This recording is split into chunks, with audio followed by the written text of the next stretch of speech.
Saya ingat lagi yang ni customer legend lah. Dia makan-makan, dia gigit. Ui, mantap. Tak tu hari-hari muka dia mai. Hai, Assalamualaikum. Nama saya Cak Ah lah. Pemilik asal Cak Ah Donat. Sebenarnya bermula daripada sedekah je. Bagi jiran belakang rumah try donat susu. So saya buat lah. Saya post dekat Facebook saya. Facebook private je lah, Facebook sendiri. Post. Lepas tu orang cakap, apa ni donat susu? Tak pernah makan pun donat susu.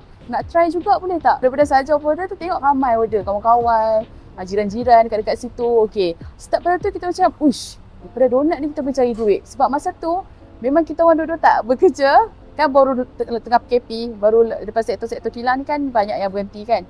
So masa tu memang tengah mencari bisnes tapi tak tahu nak buat apa. Waktu tu memang kita orang tak ada tujuan. Kita orang cakap tak tahu kita nak buat bisnes apa ni. Tak tahu kita nak berniaga apa ni kan. Lepas tu cakap kita buat nasi ayam nak. Nasi ayam ni macam common macam orang makan je semua kan. Kita buat daripada base pada rumah kan. Lepas tu cakap tapi nasi ayam ni renyah. Nak kena percerai ayam. Lepas tu modal tinggi apa semua kan. Duit cukup-cukup lah kan. Kita punya saving kan. Saya cakap, tak apalah kita fikirlah dulu apa dah. And then mama datang. Kiranya mama datang ni, kiranya nak tengok menantu lah. Masa tu kan PKP tak boleh buat majlis. Tapi boleh, masa tu dah start boleh rentas negeri tapi kena pakai surat lah tu kan. Jadi mama datang. Datang tu masa tu nak minta lah resepi mama untuk nak buat nasi ayam lah masa tu kan. Jadi masa tu mama cakap, tak apa. Nanti kita buat kan. Okay. Jadi masa tu petang tu mama buat donat susu. Masa tu first time Cak makan donat susu. First time Cak kena donat susu masa tu. Tahun 2020. And then start daripada tu kita open order. So kita buat starting daripada rumah. Duit permulaan kita berniaga donat tu pun daripada duit hantaran lah. Duit kahwin lah. Sebab kita tak buat majlis. Taklah mahal sangat kan. Buat daripada starting daripada rumah kan. Beli tepung-tepung RM100 je. And then kita kumpul dalam sebulan tu berniaga COD daripada rumah. Kita buka gerai tepi jalan. Tu dalam model permulaan dalam 1,500 macam tu je. Permulaan kan. Masa tu dekat pertama sekali Jalan Tenggiri. So siapa-siapa yang customer yang tahu daripada permulaan Jalan Tenggiri. Itu memang legend lah. Jalan Tenggiri Seberang Jaya. Masa tu PKP. So ramai lah boleh berniaga kat tepi tu. Dia macam depan taman lah. Tepi jalan raya. So memang situ ramai lah orang berniaga waktu PKP. Memang boleh lah berniaga waktu PKP kan. And then start daripada situ kami berniaga 31 bulan 8 Hari Merdeka. Masa tu saya ingat hari pertama saya punya tepung terjual 4 kilo. 4 kilo saja. So 4 kilo dapat dalam sale 200 gitulah. 200, 300 gitu. Dah sangat-sangat bersyukur. Sangat-sangat. Macam mana boleh dapat jual donat 200, 300 memang masa tu happy sangat-sangat kan.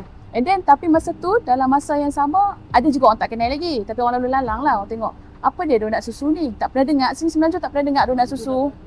Masa tu belum beratok lagi. Baru jual seminggu awal tu tak beratok lagi.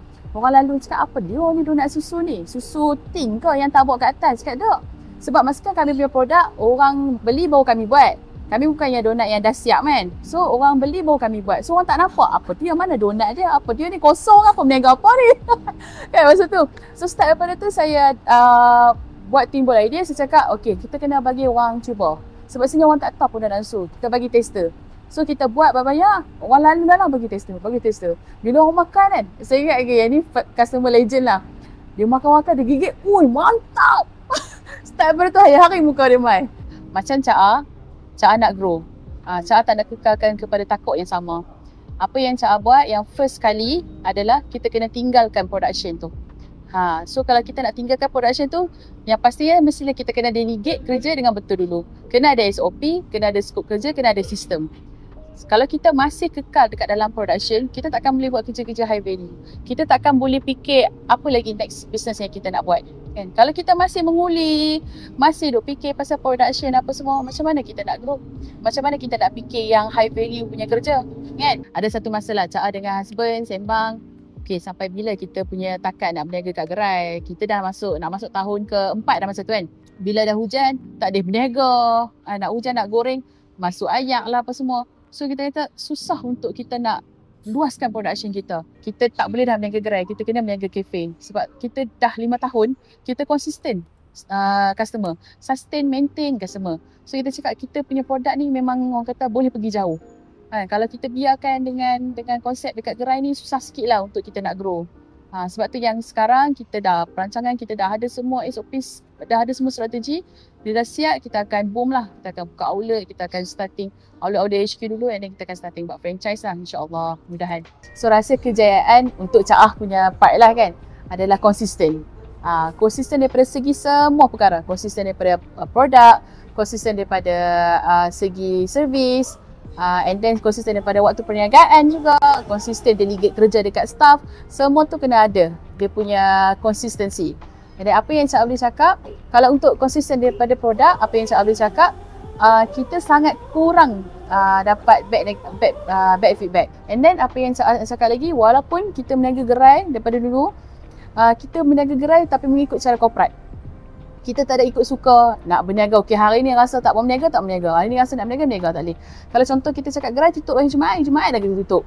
Kalau kita kata pukul 10 pagi buka sampai 7 malam, 10 pagi 7 malam dah kita buka. Kita tak boleh ikut sesuka hati. Itu adalah konsisten cara daripada dulu lagi. Waktu perniagaan, waktu operasi. So dekat Cak Donat ni kita sediakan 9 flavor. Dan kita ada signature kita lah, of course lah, donat susu dengan donat gula. Donat gula ni donat klasik lah. And then kita pun ada sediakan air. Air kita ada 40 jenis air. Macam-macam jenis air. Daripada kopi, tak kopi, freak, matcha. Matcha kita pun antara yang famous juga dekat sini. Matcha dengan kita ada air refreshing lah, mojito. Hai Cak Donat lover, jangan lupa datang ke Cafe Cak A, Seksyen 7 Shah Alam. So dekat sini nanti kita akan sediakan pelbagai combo, pelbagai promotion untuk customer Cak A. Kita akan sediakan members akan datang. So korang datang sini berbelanja dan korang akan dapat banyak benefit dekat sini. Okay? So jangan lupa datang ke Cafe Cak A Donat, Seksyen 7 Shah Alam. Terima kasih.